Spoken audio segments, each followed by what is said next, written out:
Hello guys, welcome back to Trading for Beginners, and in this video I am going to talk about how can you share your profile or someone else's profile of your Bitget community. So without any further ado, let's dive right into this exciting video.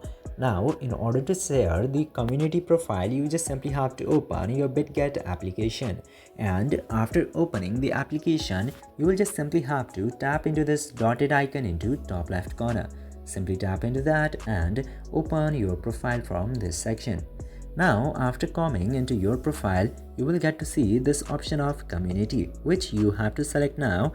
And after selecting community, you will get to see a lot of options. Now, in order to share the profile, just simply tap to this three dot into the top right corner. Simply select there, and then you will get these two options in order to share your profile.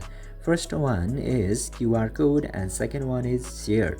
You can easily use QR code option because whenever you or your friends use this QR code, they can directly get your profile. You can also save it into your gallery. Otherwise, you can also use this option of share directly.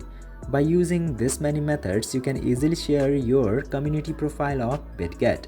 I hope this video was informative for you. If yes, don't forget to like, share and subscribe to the channel to never miss another update. Thank you for watching this video.